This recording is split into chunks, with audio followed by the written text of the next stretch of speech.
Boa noite. Estamos começando mais uma live do Heróis do Rio de Janeiro. Deixa eu verificar se o Tenente Cavalli já está presente. Hoje vai ser com um dos heróis do Brasil, que é uma evolução natural da questão do Rio de Janeiro.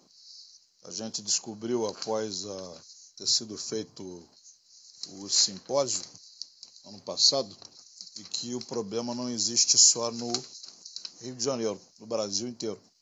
Então vamos bater um papo sobre isso hoje. Deixa eu ver se o Tenente Cavalli já entrou.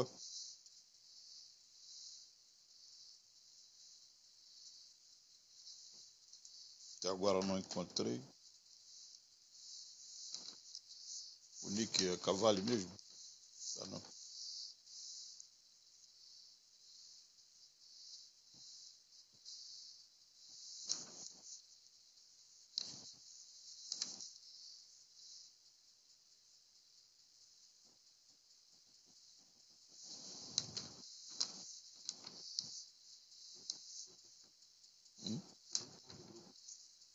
Não.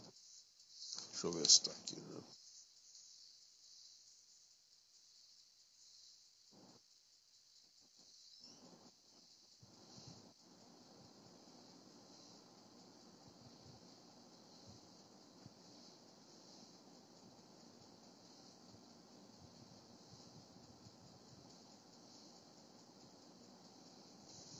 Ainda não estou vendo o Tenente Cavalli aqui.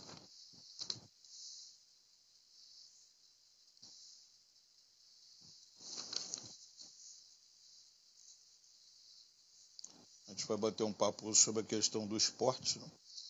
E a reinclusão do policial gravemente ferido.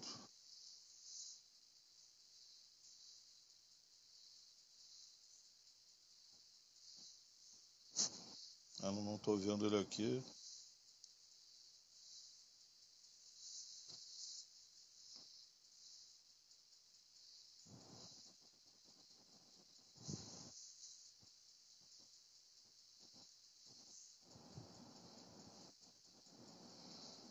Estou acenando para o pessoal que está entrando aqui. Elaine, Marcelo Fraga, Valtemir, Pegolo, Odair, Siquer, Medeiros, Patrícia.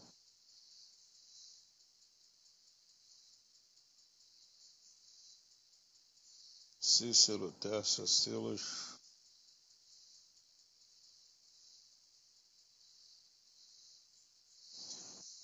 Filho, pergunta aí ao pessoal da equipe, já tem o nick? Bom, pergunta qual é o nome do usuário. Tenente Cavalli. Sim, C-A-V-A-L-L-I.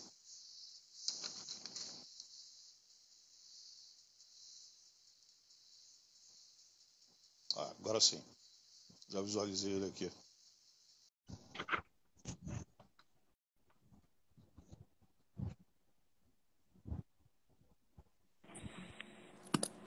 Boa noite, Cavalli. Tudo bem? Boa noite. Tudo bem? Graças a Deus, coronel. Satisfação, um prazer e uma honra falar contigo. Honra Né? minha, coronel.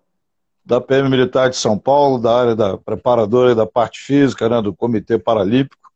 A gente hoje vai conversar com alguém que significa aí e é o representante dessa parte de treinamento paralímpico, de organização, e que ele mesmo exerce a resiliência, já que ele é um dos feridos graves também.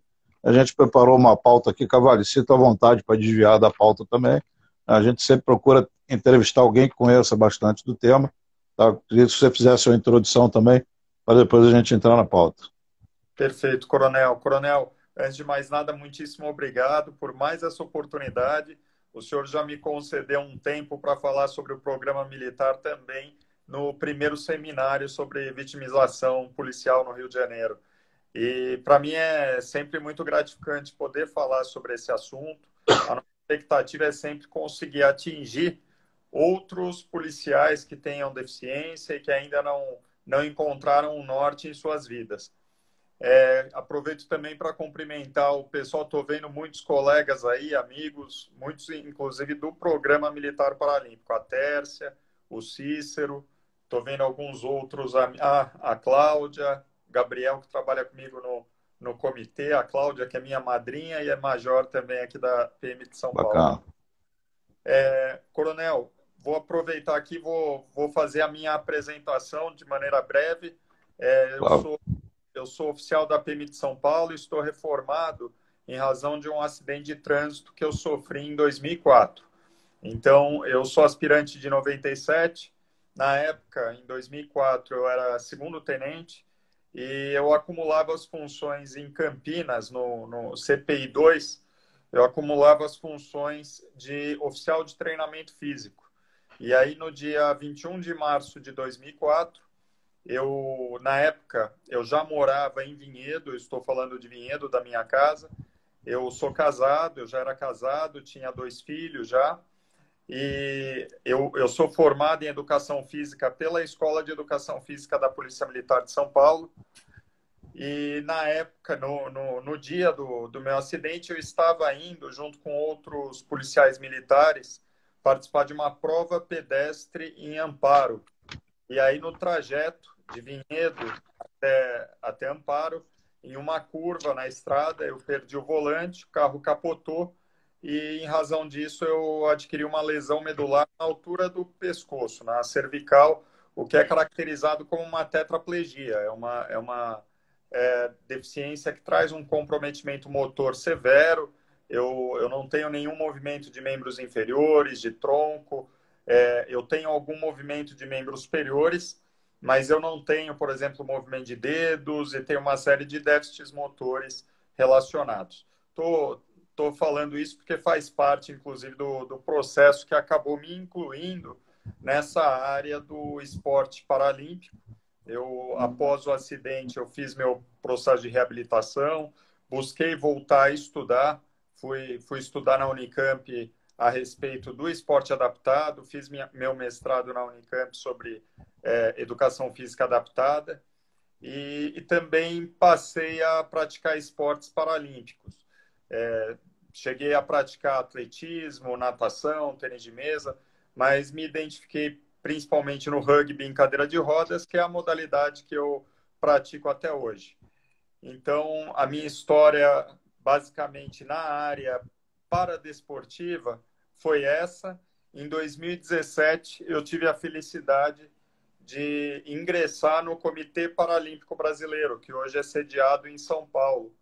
E no Comitê Paralímpico Brasileiro, eu estou há 3 anos lá, eu desenvolvo hoje um papel junto a projetos. Então, dentro de um setor da diretoria técnica, que é o setor que cuida de missões e projetos do comitê, eu desempenho ali um papel junto a alguns projetos. Um deles é o Programa Militar Paralímpico do comitê.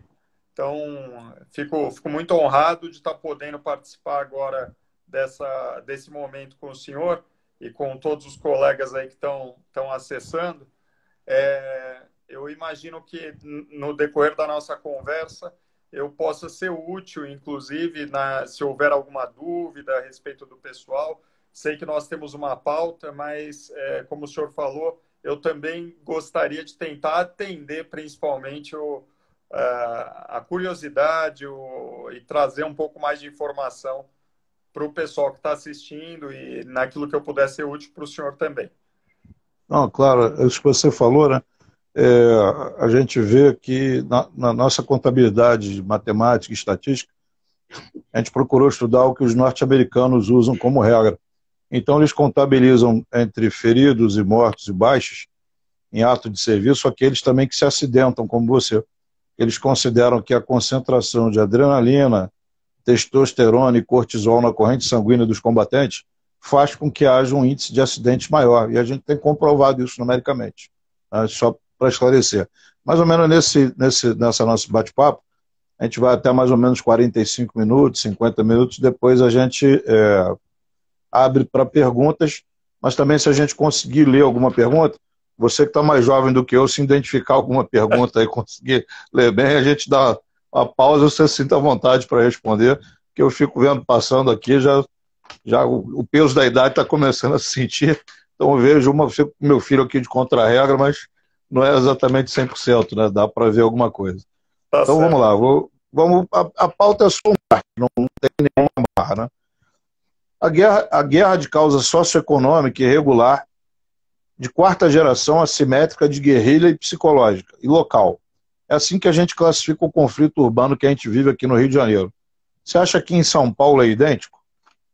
Coronel, eu digo para o senhor que São Paulo tem sim algumas características bastante semelhantes, infelizmente, né, no tocante à violência e à exposição do policial militar, principalmente, né, mas todos os agentes de segurança acabam tendo essa sua vulnerabilidade, né, acentuada. Eu tenho, assim, talvez um pouco de distância hoje de dados mais precisos que possam balizar aí uma comparação. Mas, pelo que eu posso dizer para o senhor, inclusive relacionado já ao programa militar paralímpico, nós estamos buscando trazer militares e agentes de segurança pública civis, inclusive, para participar do programa. E nessa nossa busca que nós temos feito e tentado divulgar, né, por todo o Brasil, nós temos encontrado 3 corporações que eu diria para o senhor que, infelizmente, são as maiores fornecedoras de recursos humanos para o Programa Militar Paralímpico, ou seja, são aquelas que têm apresentado maior efetivo com deficiência para o programa. Então, eu digo para o senhor que hoje o Exército Brasileiro tem, junto ao programa, o maior número de militares com deficiência, seguido da PM de São Paulo e da PM do Rio de Janeiro. A minha imagem aí ficou escura, coronel? Ficou. Perdeu a luz, sim. Deve ter sido alguma coisinha que eu fiz aqui, coronel. O senhor falou que o senhor tem assessoria aí, acho que do filho do senhor. Tem assessoria técnica aqui. Fora das minhas assessoras também estão no WhatsApp aí, mensagem para ele. Pedir uma assessoria depois aqui para o meu universitário. Mas eu vou seguir aqui. Infelizmente a imagem acho que não está muito boa, mas pelo menos espero que todos me ouçam. Não, dá para te ver, dá para te ouvir bem, só perdeu a claridade, né? O brilho. Perfeito. Tá um pouco escuro. Eu não sei dizer bem o porquê. Mas, então, coronel, guardadas as proporções do tamanho das corporações, o que eu quero dizer para o senhor é que hoje, por exemplo, a Polícia Militar de São Paulo, que está em segundo lugar na apresentação de militares com deficiência, só tem um número a mais do que a PM do Rio. E a PM de São Paulo, proporcionalmente, imagino que seja bem maior em termos de efetivo. Hoje a PM de São Paulo gira em torno de 80 mil, 85 mil homens. E eu não sei dizer quanto que tem hoje na PM do Rio. A última vez que 44 mil ativos. Quer dizer, praticamente, vocês são o dobro, praticamente. Exatamente. E isso significa que, proporcionalmente, a PM do Rio tem apresentado um maior número de militares com deficiência. Coronel, eu vou pedir licença um instantinho, que eu acho que eu claro. resolver essa questão aqui, da luminosidade. Por favor. Eu vou mudar de aparelho aqui, vamos ver, fazer uma questão. Não. Por favor. Eu vou mudar de aparelho aqui, vamos ver. Pronto. Parece que quando você chegou para frente, parece que tinha mudado a iluminação, não sei se é impressão. Então... Eu mandei nova solicitação, coronel, no outro dispositivo aqui.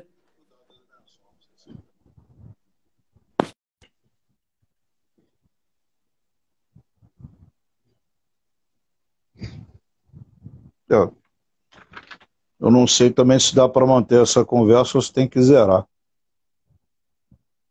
Vitor, tem essa... Deixa eu ver se esse aqui é novo.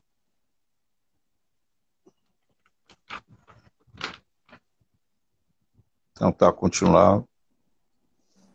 Ô, coronel, vamos continuar. tem a impressão que zera, né? Ou não zera. Pergunta ao pessoal da equipe também, Vitor, se não souber. Zerou o tempo de novo, sim ou não? Como é que ficou? Também não tenho certeza. Ah, Bom, vamos imaginar que não, né? eu peço desculpas, Precisa mas encerrar, não, tá mantendo. A gente não zerou, não, o tempo continua. Alguém já respondeu aqui que não precisa zerar, não. Tá. Foi minha esposa que auxiliou aqui. Então, Coronel, eu vi até a Dineia aí, cumprimento a Dineia, ela que foi o elo, né, que acabou unindo aí o trabalho que o comitê faz com o trabalho que a coordenadoria que o senhor desenvolve aí de vitimização policial atua.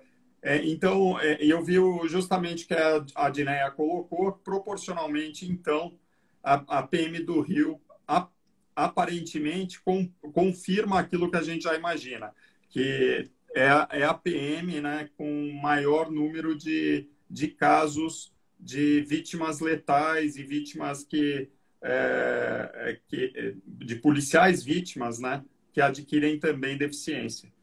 Eu não tenho números precisos, né, sobre isso, mas eu imagino que talvez o senhor até os tenha aí com relação aos policiais vitimados. Sim. Aqui no Rio a gente tem, assim, até a próxima, né?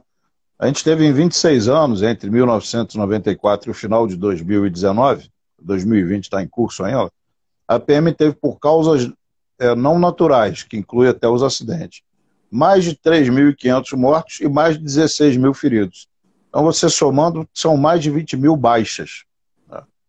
Como a gente não teve comparação com nenhuma polícia do planeta, a gente recorreu a comparar com o Exército Brasileiro na Segunda Guerra e com forças militares dos Estados Unidos na Primeira Guerra, Segunda Guerra, Vietnã, Coreia, retomada do Kuwait, e não encontramos nada parecido. Sim, você já até praticamente já respondeu. Na PM de São Paulo é similar? Não, né? Vocês têm índices, pode até ter alguma coisa, mas não parecido com os nossos, né? Nem com essa situação. Os nossos índices, infelizmente, são bem elevados. O senhor deve ter visto esse final de semana. Nós tivemos aqui também mais 3 baixas em razão de um meliante que se passou por um policial civil. Exatamente. Sim. E numa abordagem acabou atirando nos 3. Esse é um momento muito crítico, né? Porque se você aborda com excesso de força, obviamente você vai ser muito criticado.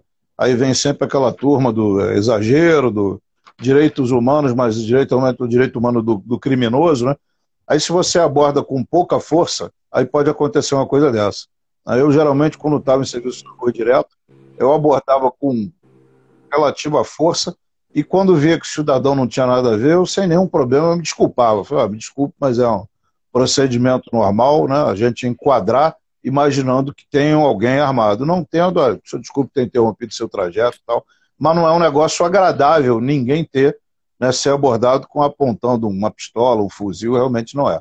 As pessoas de bem se sentem altamente constrangidas. Eu vi várias pessoas com medo, com pânico, né, porque o cara fica ali, não está acostumado a ver uma arma de fogo apontada para si. Mas aí quando você baixa a guarda e relaxa, acontece uma tragédia dessa.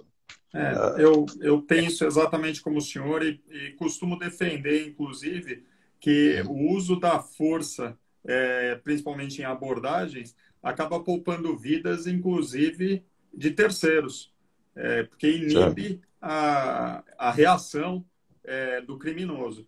Então, eu sei que a população, por vezes, tem dificuldade de entender isso. Eu sei que cometemos, sim, erros, né? Existem erros, a PM de São Paulo também comete seus erros e a gente busca sempre apurá-los, mas é importante que a população entenda que existe sim, a necessidade da abordagem de acordo com o que é previsto, né, no procedimento operacional. Uma curiosidade, né? Aqui no Rio, na PM, a gente notifica, registra e detalha confronto quando a gente consome munição. Porque se você saiu com um carregador com 30 munições no fuzil, 15 na pistola, e volta com menos do que isso, se não declarar, você vai ser responsabilizado, vai ser punido. Então isso acaba nos ocasionando uma espécie de subnotificação, porque muitas vezes você é alvo de tiros dos criminosos, mas se você não consome munição, para você não perder todo um registro burocrático, o tempo você não registra. Na PM de São Paulo também tem isso ou não? O pessoal registra com muita frequência quando não tem tiro com munição consumida? Coronel, eu já vi casos, né, uma série de casos como esse que o senhor está colocando, de agressão onde não existe a resposta com arma de fogo por parte dos policiais. Eu não tenho hoje dados, informações para passar para o senhor se de fato essas subnotificações vêm ocorrendo. O que eu sei é que aqui, da mesma forma que o senhor colocou, o policial ele é sim cobrado caso seja verificado que ele está com menos munições, ele vai ter que justificar o porquê disso. Então, existe sim esse controle e imagino que haja também subnotificações, como o senhor mencionou, mas, como eu disse, eu não tenho dados precisos. Sim.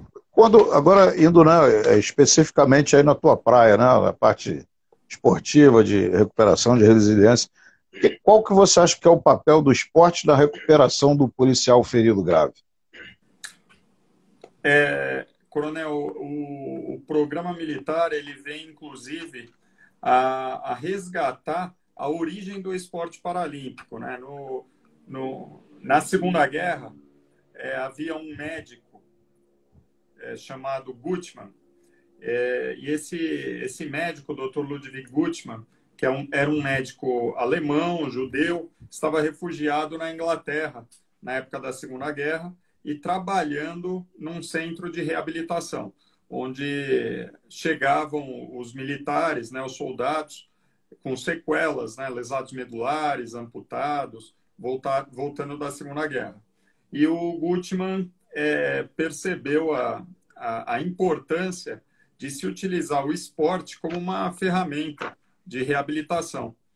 E assim foi iniciando o trabalho junto a esses militares e expandindo, já que havia também algumas outras iniciativas, por exemplo, nos Estados Unidos, com esse mesmo propósito, até que surgiram os Jogos de Stoke Mandeville, que era o nome do local, e esses Jogos de Stoke Mandeville tiveram muita aceitação por parte dos militares, justamente porque eles se sentiam reconectados à vida que havia mudado, né? Então, tô mencionando isso porque o esporte tem um papel muito importante para todo aquele que adquire uma deficiência, para todo aquele que tem uma deficiência, inclusive aqueles que não adquiriram, né, que nasceram com algum tipo de deficiência. O esporte hoje, ele é concebido, o esporte paralímpico, o paradesporto em geral, para assimilar essa população de uma maneira bastante natural.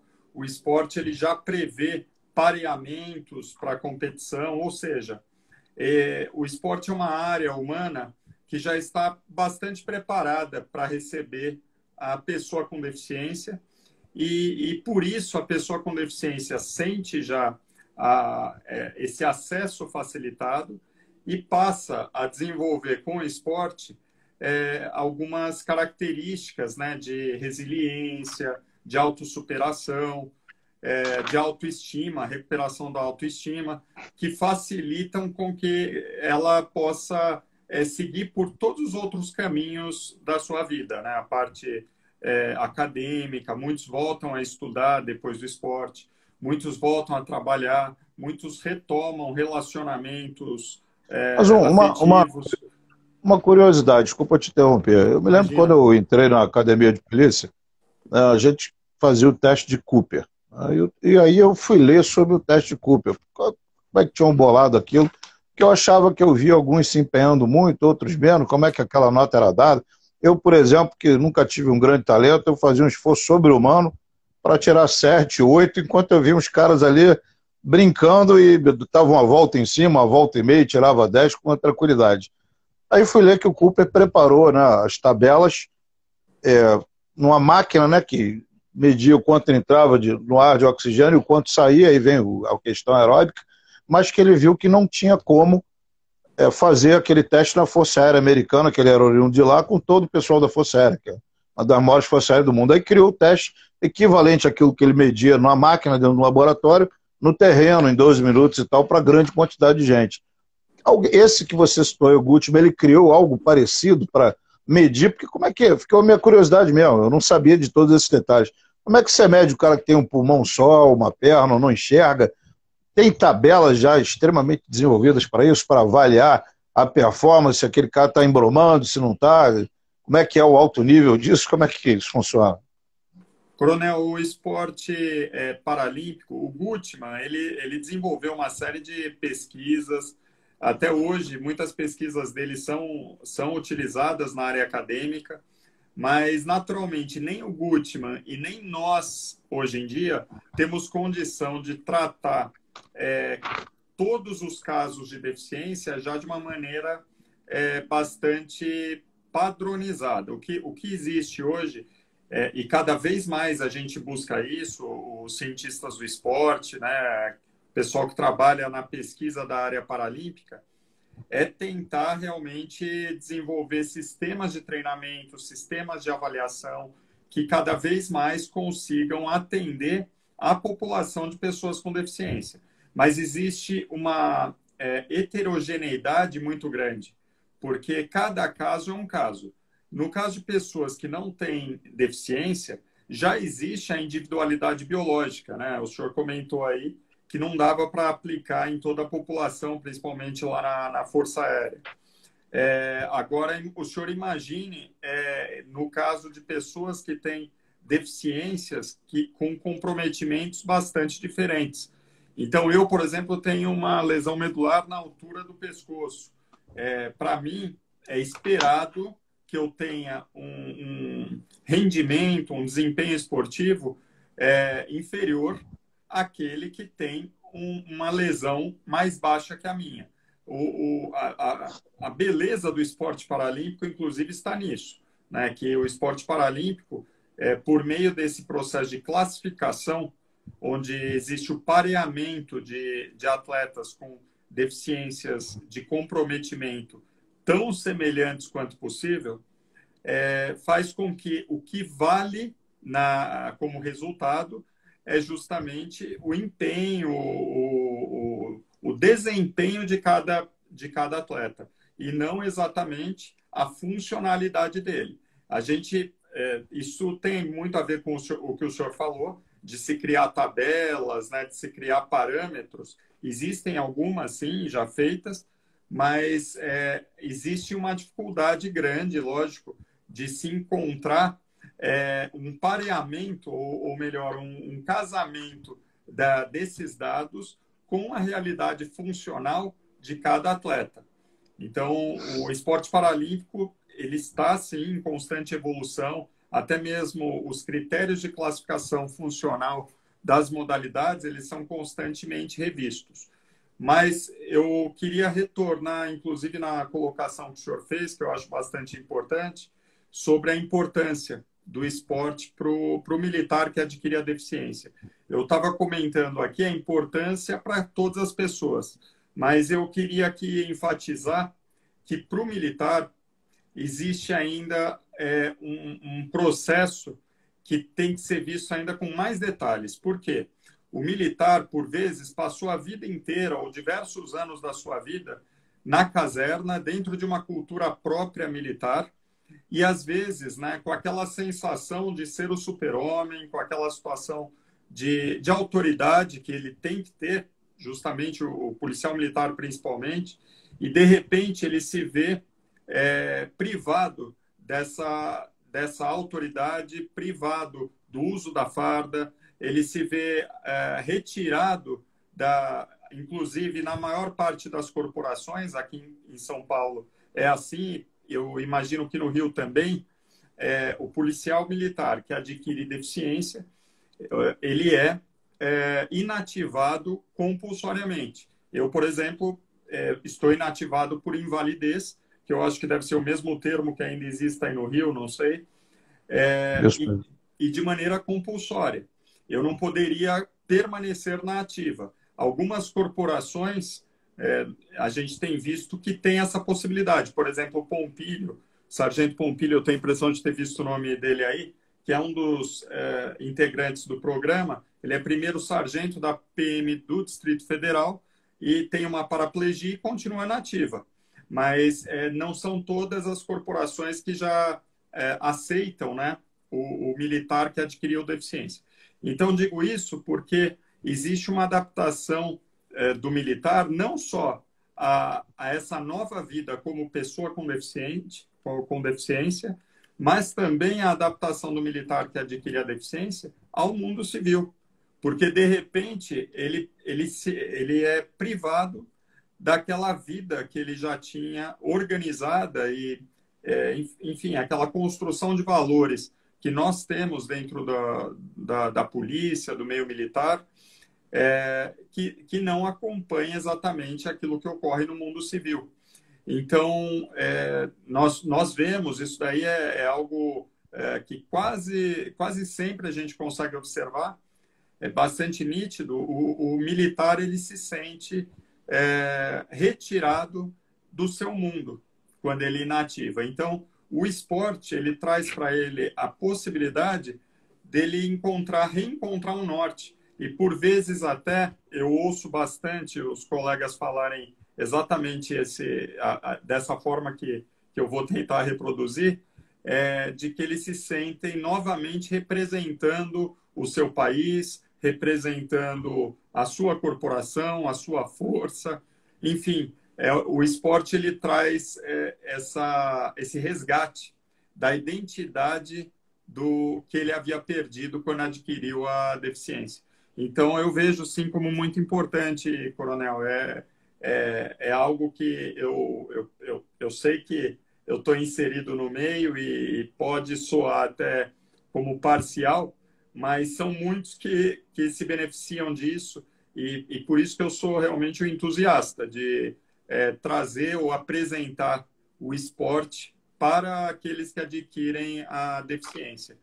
É importante. Isso muda vidas, muda a vida, inclusive, das famílias deles. Quantos que a gente vê com ideação suicida e que acabam encontrando no esporte uma forma de seguir em frente. É bastante importante mesmo o esporte para o militar que adquire a deficiência. Eu acho que todos devem ser. Bacana. Eu queria que você lembrasse aí, assim, uma das histórias mais, assim, uma das melhores, uma das mais intensas que você tenha visto de recuperação. A gente sabe que alguns são relutantes, não querem ir no início, e, né, refugam, mas depois se tornam excelentes atletas. Alguma que você lembra, ou mais de uma, você queira comentar uma história aí significativa? Não, eu não tenho como deixar de mencionar, não sei se ele está ouvindo aqui, que é o Viceconte. O Viceconte é um soldado da Força Aérea que tem um comprometimento bastante elevado, um comprometimento motor bastante elevado. E o que eu acho bacana é que quando nós fizemos a primeira ação do Programa Militar Paralímpico, que foi em dezembro de 2018, diversos militares do Rio participaram, muitos policiais da PEMERG, e o Viceconte ele participou, mas eu me recordo no início a quantidade de mensagens que ele mandava perguntando como que ia ser, se ele teria condição de estar lá, devido ao receio que ele tinha, devido ao comprometimento que ele tem. Mas ele sempre muito corajoso, enfrentou, e hoje o senhor precisa ver os vídeos que ele manda, inclusive da participação dele social, né? E da mudança funcional que ele conseguiu garantir para si mesmo. Então, o Viceconte, para mim, já é um grande exemplo de que valeu a pena. Um cara que cada vez mais ganha autonomia, ele manda semanalmente para a gente vídeos dele conseguindo fazer coisas que, às vezes, para a pessoa que não tem deficiência, parecem simples, né? Então, ele levantando sozinho de uma cadeira, ele caminhando sozinho, fazendo um slalom em cones, enfim, espero que ele até esteja ouvindo, se ele não estiver, depois eu vou puxar a orelha dele. Mas é bem bacana esse crescimento que a gente vê nele. E assim, o senhor falou também de casos, né? Isso acontece bastante, de casos de militares que a gente vê que, num primeiro momento, não encontravam algo que os satisfizesse e pensavam em questões, assim, como eu falei, né, de ideação suicida. E às vezes eles comentam, eu não vou mencionar nomes, mas infelizmente foram alguns, não foi um nem dois, foram alguns que comentam e que relatam o quanto que agora eles se apegam à prática esportiva como um norte. Então, eu entendo como algo assim, é uma leitura bastante positiva que o esporte traz para a vida, né, das pessoas. É importante mesmo que a gente fomente isso, Coronel. Alguém colocou aí, eu consegui ler, e eu queria perguntar o que eu li, né? Que eu achei bem pertinente e interessante. Quantas vidas você acha que já melhorou com esse projeto? Acho bacana a questão. Eu tenho um registro de participantes do programa, né? Até hoje, até falar um pouquinho do que o programa faz, o programa desenvolve principalmente algumas ações onde nós desenvolvemos campings, semanas de treinamento, festivais, onde o objetivo principal é apresentar o esporte para os militares com deficiência. Nós fizemos até o momento, até março, quando iniciou a pandemia, nós havíamos feito 7 dessas ações. Em cada uma dessas ações vão diversos militares. Então, nós tivemos até março 89 militares de 16 forças de todo o Brasil que foram atingidos diretamente por meio dessas ações. Só que nós temos um cadastro hoje de 165 militares de todo o Brasil que já estão, de alguma forma, inseridos no esporte. Procurando praticar nos seus clubes, próximo à sua casa, é o nosso objetivo, né? Que eles busquem realmente a prática esportiva.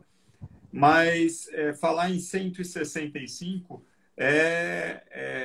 assim, subestimar o número de pessoas atingidas, sem dúvida, porque quando um militar ou quando uma pessoa com deficiência ela é atingida por algum processo que lhe dá mais satisfação, que lhe dá mais funcionalidade, que traz mais independência para a sua vida. Enfim, se a pessoa com deficiência ela é atingida positivamente, não é só ela que vai receber esse benefício de alegria, de felicidade, de satisfação, mas Vem cá, mas certamente todos por aqueles que estão ao curiosidade, seu redor. por curiosidade, esse campo militar tem muita moleza ou é padrão militar mesmo? Mesmo o pessoal com deficiência é triturado também? Como é que é isso aí? A gente mantém algumas rotinas militares, Coronel. Não é assim um camping como... Não é um piquenique, não. Não é um curso de operações especiais, Coronel, mas também não é um piquenique. Nós temos, diariamente, nós temos alvorada Tem ao pedido toque de clarins. gente que pede para sair, bate algum sino, como é que é o negócio aí desse campo militar, ou não? Até hoje, eu tive um caso que foi no Teve gente primeiro aí que falou que é camping. triturado, eu acho que foi negócio que não é moleza não, pô. Eu tive um caso de um militar que pediu para sair, mas inclusive foi algo que a gente foi conversando com ele. Mas teve que botar cruz na saída lá? Botou a cruz com o nome? Como é que foi isso? Tocar o sino. Tocou sino. Mas assim, nós entramos em forma todo dia, tem a formatura matinal, tem continência, a bandeira, a gente faz a apresentação da tropa, o oficial mais antigo. Existe sim uma rotina militar, mas ela não é o principal foco, né? O foco nos campings, nos festivais, é a apresentação e a vivência dessas modalidades. É isso que a gente quer, porque é por meio disso que a gente espera atingir a qualidade de vida, a inclusão dessas pessoas. Mas sim, e inclusive, Coronel, é algo que os militares que participam relatam muita satisfação. Eu sei que quando a gente está na ativa, o senhor sabe melhor que eu, quando a gente está, principalmente quando a gente é aluno, a gente reclama, pô, alvorada, mas já de novo, 5h30, corneta, né? só Baba. que bastou ficar afastado um pouco, a gente já sente saudade disso. E aí, Somos masoquistas, então, né? A gente gosta de sofrer, né? como é que é, Coronel? Somos masoquistas, gostamos de Somos sofrer, né? masoquistas, exato. Mas eu vejo que o pessoal gosta, eu gosto bastante disso, então eu sinceramente acho que se é bom para mim, eu quero também oferecer para os demais. Existe sim esse resgate de rotinas militares. Rotina espartana, né? O pessoal gosta, né? Tá certo, eu gostei de saber disso aí. Te perguntar aqui agora, o que que você achou do primeiro seminário de vitimização policial nacional que teve ano passado aqui no Rio e do documentário Heróis do Rio de Janeiro? O que que você acha que contribuiu para melhorar ou para a realidade das PMs no Brasil? Coronel, eu fiquei impressionado com o seminário. Sinceramente, eu tenho falado isso para colegas, não é porque o senhor estava à frente, não, mas por várias razões. Primeiro, o tema que é de suma importância. Eu acho que o Rio, talvez até por estar à frente nessa questão da vitimização do militar, do policial, despertou, eu acho que rapidamente, para essa necessidade. Aqui em São Paulo, na PM de São Paulo, nós temos sim até um departamento de policiais militares vítimas, que fica na corregedoria, inclusive. Mas eu vejo que a estrutura que os senhores têm aí na PM do Rio é mais robusta, sem dúvida, nesse sentido. E o seminário em si, eu achei de uma qualidade muito grande.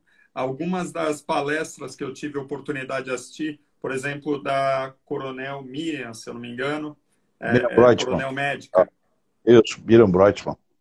Eu achei incrível, não só o conteúdo, mas a forma como ela, o senhor e diversos outros palestrantes que estavam lá tratavam o assunto.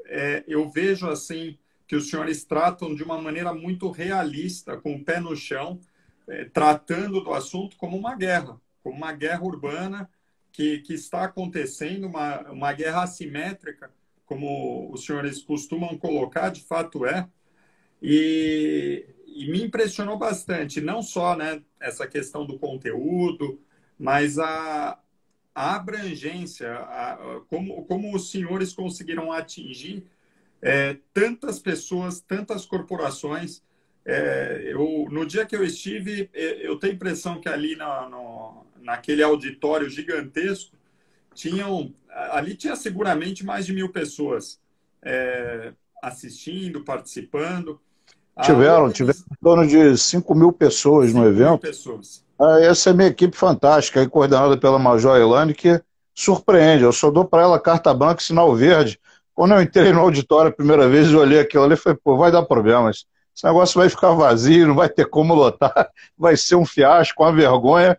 Daqui a pouco eu olho de novo, o troço estava lotado até o talo, tinha gente do lado de fora, naquela exibição do documentário, teve cara que não conseguiu nem entrar, conseguiram lotar o negócio todo. Realmente, até eu mesmo fiquei surpreendido, porque eu sabia que o negócio ia ser bom, eu conheço a equipe, mas pô, quando eu olhei, falei, pô, não é possível que isso tudo mesmo foi a reação de quase todo mundo na PM. Eu fiquei impressionado, sim. Eu até brinquei, a hora que eu entrei, eu falei, nossa, ainda bem que eu trouxe a minha cadeira. Eu sou cadeirante, né? Mas porque não havia mais espaço ali, tudo lotado. E muito bacana. E fora isso. Tarde, não foi? Teve um negócio de atraso num voo teu, não foi? Lembro alguma coisa mas, assim. Mas de qualquer forma, eu queria chegar mais cedo, mas eu cheguei de manhã, o senhor ainda me recebeu. E eu tive uma participação na fala da Subadneia. Ela me ofereceu ainda alguns minutos lá, que eu acabei estendendo, e falei um pouquinho sobre o programa. foi muito bacana. Para mim, foi muito bacana. Tenho Foi. certeza que para o Comitê Paralímpico Brasileiro, para o programa militar, foi muito interessante. A gente conseguiu ali semear um pouquinho Eu acho que eu da vi até a proposta. Dinéia me escalando ainda há pouco para no próximo camp militar eu ir também para ser ralado lá Eu, devidamente. Eu acho que eu vi Coronel, a participação dela aí. Coronel, eu acho que o senhor não deve discutir com ela, não. Eu acho que o senhor Vai ser tem que ir interessante. mesmo. É. Vai ser muito.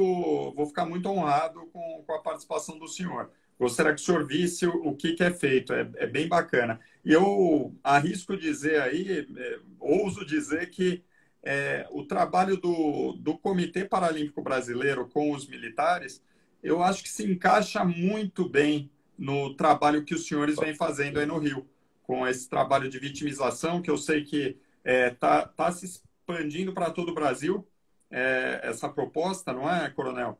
E Sim, eu vejo assim o esporte como um dos principais nichos que a gente tem para fazer a retomada da vida desses militares que se lesionam.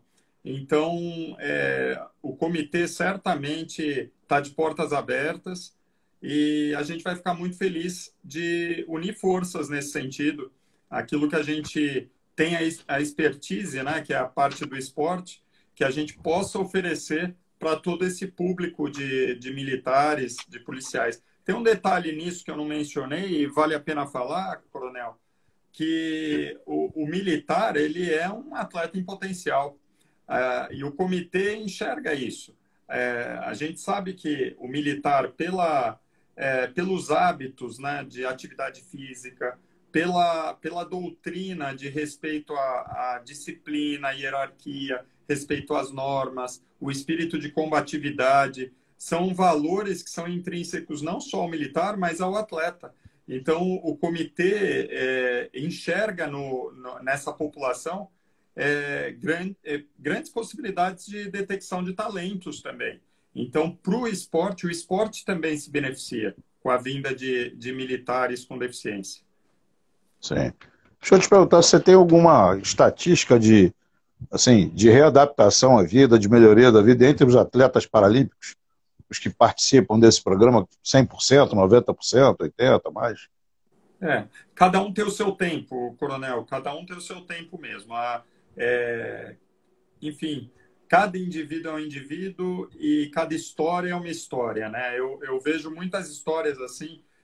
Às vezes o pessoal pergunta para mim mesmo como que foi e tal, esse processo de aceitação, porque a mudança da vida, ela depende só de nós, né? E o esporte é uma ferramenta. Aí cada um usa a ferramenta de uma forma. Então,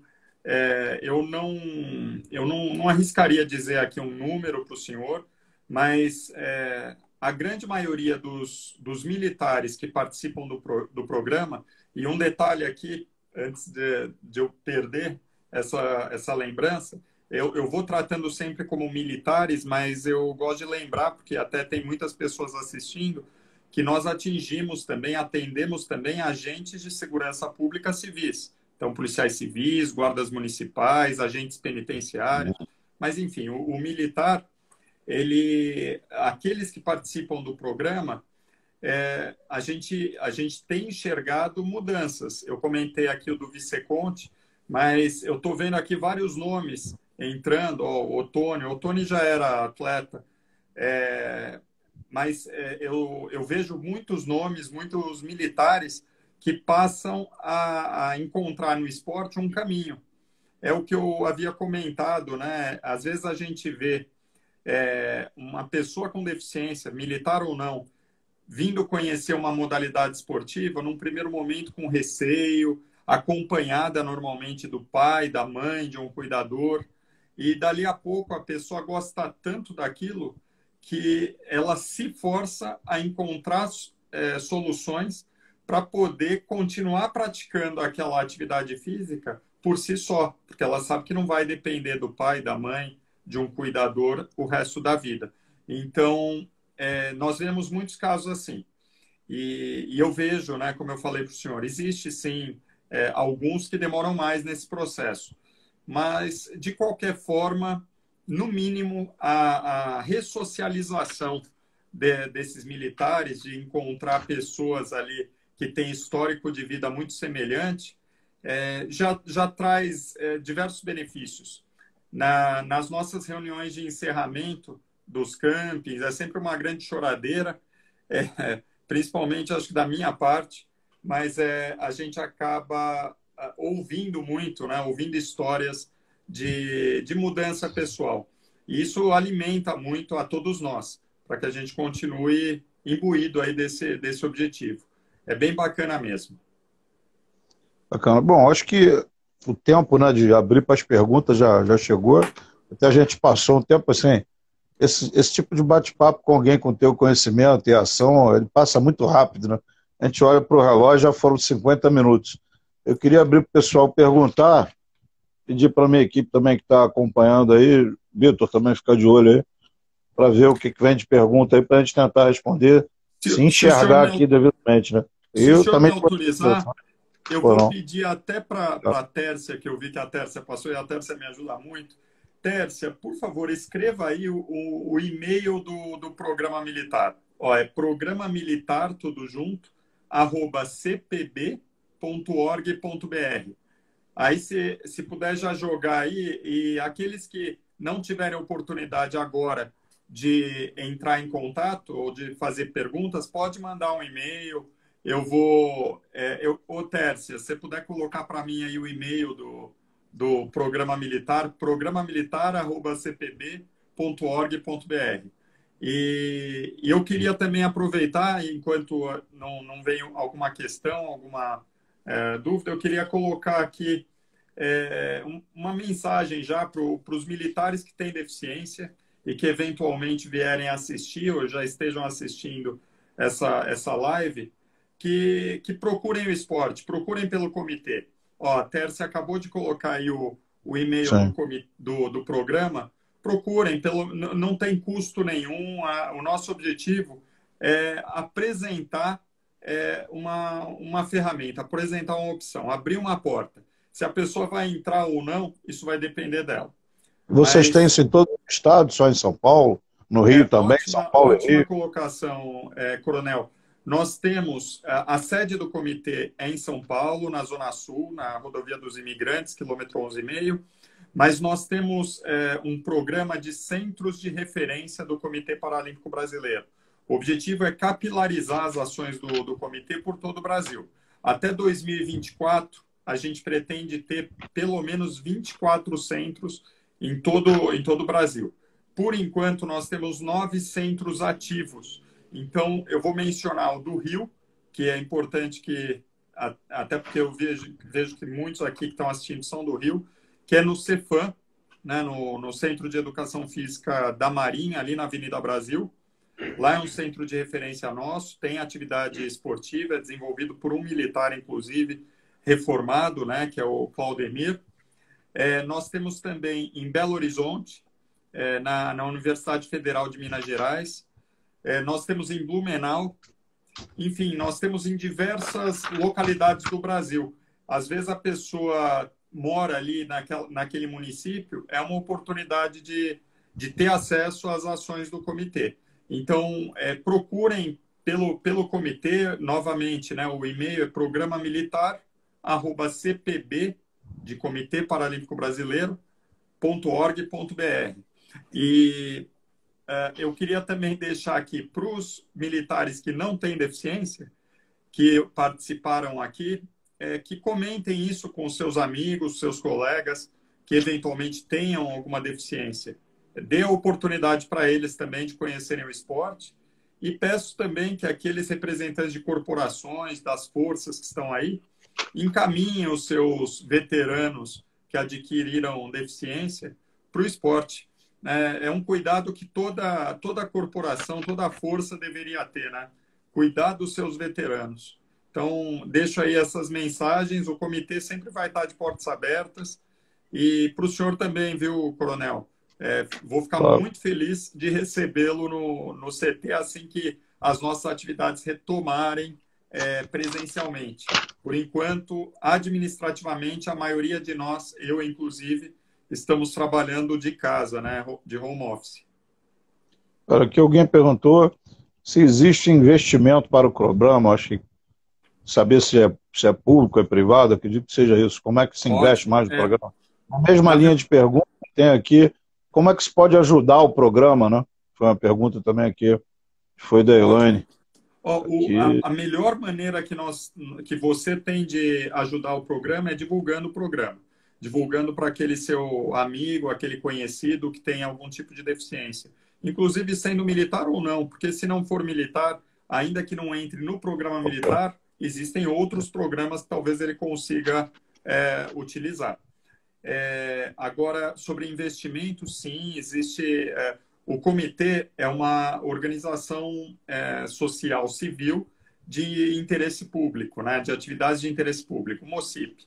E nós temos como nossa principal fonte de recursos é a subvenção federal por meio da Lei Agnello-Piva, que destina uma porcentagem do valor arrecadado nas loterias para o esporte. Então, o comitê recebe parte desse valor. E aí, as atividades, os programas que são gestados pelo comitê, são feitas com esses recursos. O programa militar é um deles. Nós, eventualmente, também buscamos a captação de recurso por outras fontes, mas, por enquanto, as ações que nós desenvolvemos foram todas pelo recurso da Lei Agnello-Piva. E tranquilo, dá para ter um investimento bem, ou falta muita coisa, ou dá para levar com tranquilidade? O esporte sempre precisa de recurso, Coronel. Nós sempre precisamos. Até porque cada vez mais pessoas, graças a Deus, estão se envolvendo com o esporte paralímpico principalmente. Então, o recurso é sempre muito bem-vindo.